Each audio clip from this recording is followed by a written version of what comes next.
देखिए, supreme court अगर कुछ युवाओं के हित में कर रही है तो हम वेलकम करते हैं ऐसे ऑर्डर्स को या जजमेंट्स को। लेकिन सुप्रीम कोर्ट जो कर रही है वो अपने तरीके से कर रही है, अपने आइडिया के हिसाब से कर रही है, वो करते रहे। हम लोग ग्राउंड पे थे बहुत टाइम से, हम लोगों की कुछ डिमांड्स थी एंड वो डिमांड्स पूरे होने चाहिए, वो सबसे इम्पॉर्टेंट बात है। हमारा जो एक जो की डिमांड था वो था कि एफआईआर सारे विड्रॉ होंगे सारे प्रोटेस्टर्स के खिलाफ, एंड फ्यूचर में भी कोई ऐसे एक्शन, रिटेलिएटरी मेजर, कोई भी एक्शन सरकार नहीं लेगी किसी भी प्रोटेस्टर के खिलाफ। अगर एंड ये लिखित में जो रिटर्न गारंटी होना चाहिए वो आ जाना चाहिए आज तक, मतलब कि ट्यूसडे तक आ जाना चाहिए। तो जितने भी सारे डिटेनीज थे, अरेस्टीज थे, उन सबको फ्री करना चाहिए, ये हमारा एक मुख्य डिमांड था।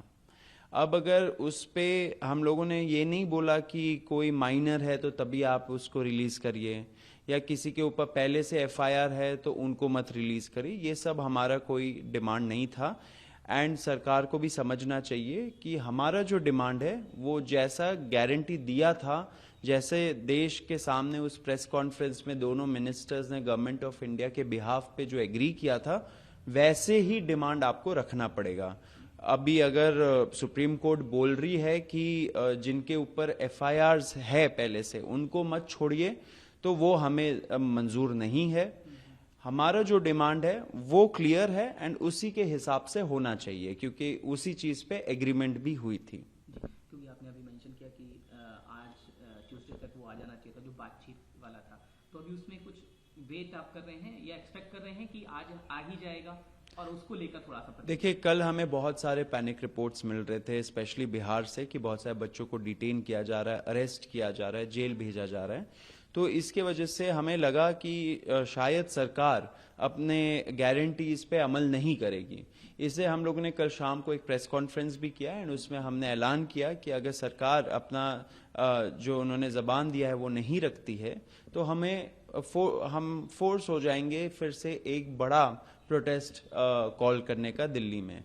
तो फिर क्या हुआ कि कुछ घंटे बाद सरकार के जो रिप्रेजेंटेटिव्स है उन्होंने रीच आउट किया, उन्होंने बोला कि बातचीत करनी है, तो हम मिले, रात 10 बजे मिले, 1 बजे तक वो मीटिंग चली एंड उसमें यही डिसाइड हो रहा था कि क्या कैसे रिलीज होंगे, कौन कौन गवर्नमेंट्स ऐसे गारंटी रिटर्न गारंटी वो लोग नोटिफिकेशन निकालेंगे।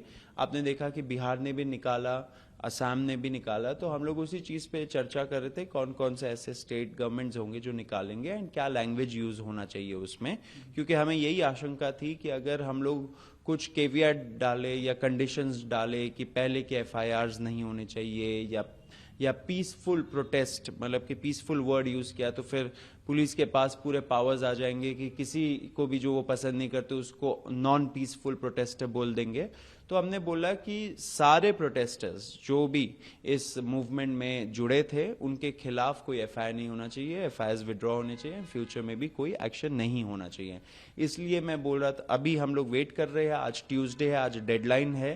सरकार जितना मुझे लगता है कि अमल तो करना चाहिए सरकार को, हम लोग अभी भी वेट कर रहे हैं फाइनल जो नोटिफिकेशन है इन सारे स्टेट से, एंड दिल्ली पुलिस जो एलजी है वो निकालेंगे एंड सेंट्रल गवर्नमेंट के जो एजेंसीज है सारे, उसके लिए भी सेंट्रल गवर्नमेंट एक नोटिफिकेशन निकालेगी। तो हम लोग अभी वेट कर रहे हैं इस चीज का एंड आशा है कि वो करेंगे। लेकिन इसीलिए मैं बोल रहा हूं कि सुप्रीम कोर्ट अगर कुछ कंडीशंस डाल रहा है तो वो हमें मंजूर नहीं है। अगर सुप्रीम कोर्ट कुछ भी बोले तो वो in addition to our demands होने चाहिए, हम लोगों ने जो बोला वो होना चाहिए, उसके बाद सुप्रीम कोर्ट जो बोले, जो रिलीफ दे, वो सरकार को कंप्लाई करना चाहिए, ये हमारी डिमांड है। तो इस वक्तव्य से जरूर मैं आपसे ये जरूर पूछना चाहूंगा कि क्या इस पर आप कुछ अपना लीगल स्टैंड ले सकते हैं फ्यूचर में? हो सकता है शायद बात करके ले, या जो भी है पूरे किस चीज पे लीगल स्टैंड? यही अगर सुप्रीम कोर्ट ने जो आप कह रहे हैं कि वो अग्री नहीं है तो उस पर कुछ आप अपनी तरफ से कोई लीगल स्टैंड? देखिए, सुप्रीम कोर्ट का जो भी ऑर्डर हो ऑफ कोर्स वो मानना तो पड़ेगा, लेकिन सरकार को ये नहीं पिक एंड चूज वाला नहीं होना चाहिए सरकार को कि सुप्रीम कोर्ट ने कुछ बोला तो अब हमें वो मानना पड़ेगा। जो आपने अश्योरेंस और गारंटी दिया देश भर के सामने, युवाओं को, सारे प्रेस के सामने, वो सबसे पहले आप निभाओगे, उसके बाद जो भी सुप्रीम कोर्ट बोले, जो भी कुछ रिलीफ या ऑर्डर दे, वो फिर आप मानोगे।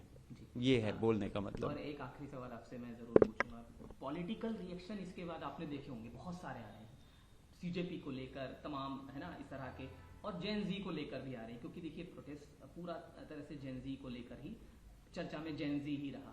कंगना रनौत है एक्ट्रेस और साथ साथ पॉलिटिशियन है, बीजेपी की सांसद हैं, उन्होंने जेन जी को लेकर ये कहा है कि जेन जी का मतलब जो है जेन जनरेशन गटर, ये सब उन्होंने कहा है, प्रधानमंत्री को गाली देने वाला कहा है। तो अगर आप इस पर कोई प्रतिक्रिया देना चाहें, क्या कहेंगे इस तरह की? अगर देखिए, कंगना रनौत जी को अब उनके पार्टी वाले ही ज्यादा नहीं पूछते हैं, ज्यादा सीरियसली नहीं लेते हैं उनको, तो हम लोग भी क्यों सीरियसली ले? मुझे नहीं लगता जेन जी में या जेन अल्फा में या कोई भी यंगर जनरेशन में उनको सीरियसली कोई लेता है या उनकी बात सुनता है।